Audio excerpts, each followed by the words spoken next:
How y'all doing? Trying a different camera angle today. I was looking back on some of my videos that I've done the last year or so. I've been doing these videos for over a year, I guess. Trying to do some blogs or whatever. Vlogs. And anyway, I was noticing,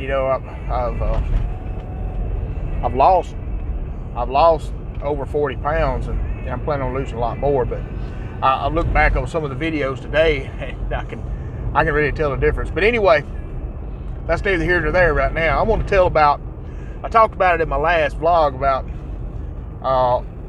what I consider the most jamminest, rockinest concert. I'm gonna tell you what, this concert is probably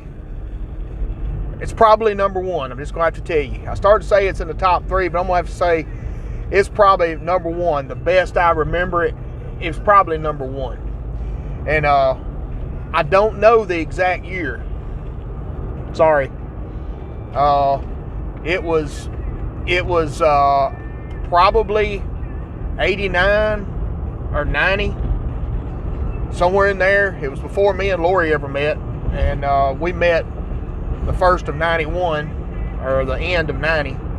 So it was before me and Lori, because me and Mr. Billy Ray Sneed went to this concert, and yes, of course, it was at the Midsouth Coliseum, Memphis, Tennessee. So if anybody else was at the concert, you know the year and the month, because for some odd reason, I don't have my ticket stub. Must have lost it, got lost or something, because I don't have it. And anyway, I guess I could look it up on the.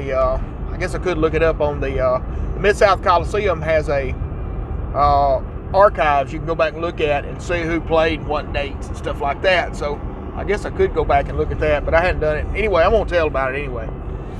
It's probably around 89 or 90. It was Judas Priest, the Ram It Down album, and Cinderella was opening for them. So since Cinderella was opening for them, it could possibly be 88. It could possibly be 88, early 89. But man, let me tell you something. Yeah, it would have to probably be 88, because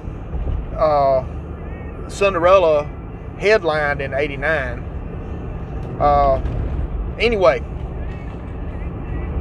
me and Billy Ray were blown away. I'm talking about Cinderella came out, and I'm talking about they were great. Now, I don't know which ones of y'all has ever seen Cinderella, if any of y'all has ever seen Cinderella live. But now, Cinderella is one of the best live bands you would ever see. Of course, Fred Curry is dead now. He died, so you won't be able to see the original band. But now, they're one of the best sounding live bands. Now, one of the freaking loudest. But they're one of the best live bands you'll ever see.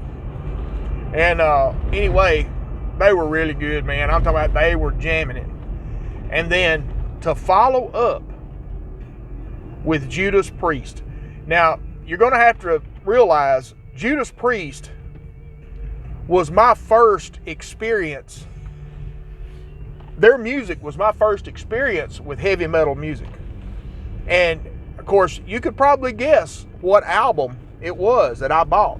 It was one of the very first records. And for those of y'all that aren't old enough, of course, they got records now, so you know what I'm talking about. But anyway, one of the very first records I myself ever bought was Judas Priest, Screaming for Vengeance. And I'm talking about iconic, one of the best, if not the best metal album ever. I'm talking about metal-wise, there was no other. That album, you got Another Thing Coming, Electric Eye. I mean, you've got just song after song is just great. Now I will have to admit, I went back and listened to British Steel, which previous of that. British Steel was a good album. Now, I'm not taking away from British Steel.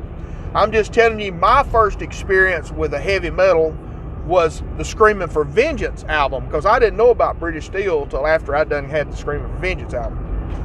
And it was just one of the Hellion, and I mean, opens up with the Hellion. I mean, it's just an awesome, awesome album. Anyway, they bust out there. Judas Priest bust out there, and they were just freaking great, man. I mean, they were so good. Rob Halford, you know, even now, Rob Halford does a pretty good job. I went over and watched videos of him singing on YouTube. Even now, they're on tour right now. As a matter of fact, they're at South Haven recently. And, I would love to have went, but I done got too old for it. I'm just telling you the truth. But anyway, he still does a good job. And let me tell you something. He, in these days, in the 80s, he was the man. You just couldn't scream like Rob Halford. He was the forefather of that scream.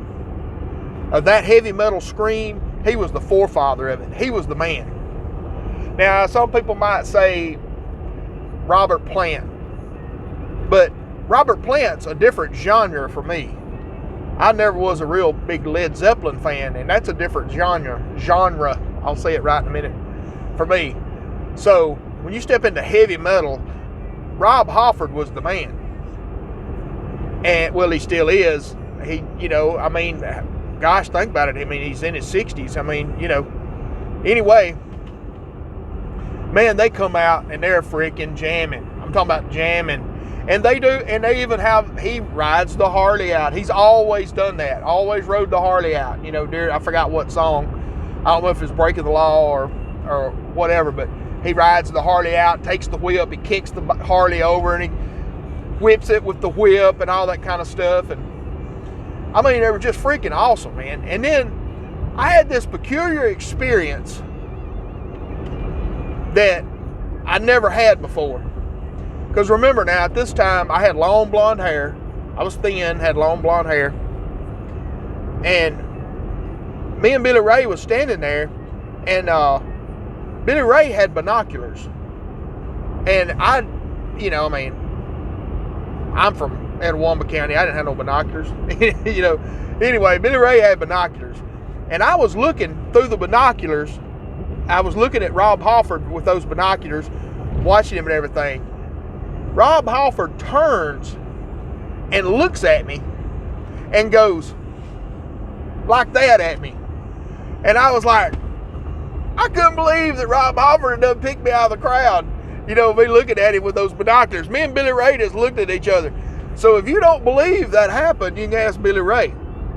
You can ask Billy Ray. I don't know, but I mean, they were great, man. I mean, Judas Priest, absolutely one of the best, if not the best, live rock band I've ever seen, man. Of course, now, had the original lineup at that time. You still had Glenn Tipton on guitar. You had KK Downing on guitar.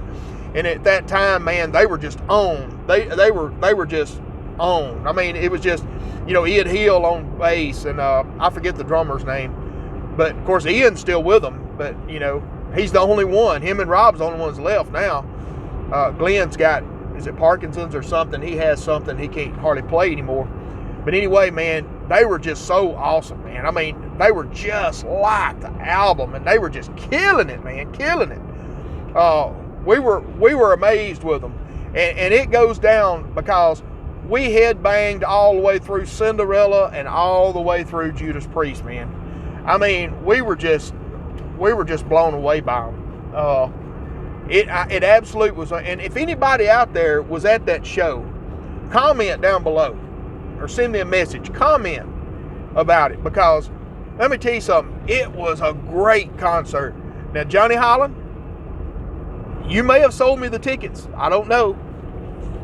But you may remember when it was, or you may have been there. So if you remember what year it was, let me know. Leave comments down. Like I said, it's going to have to be like 88 or early 89, sometime in 88 or 89. I should have looked and seen what year that Ram It Down came out.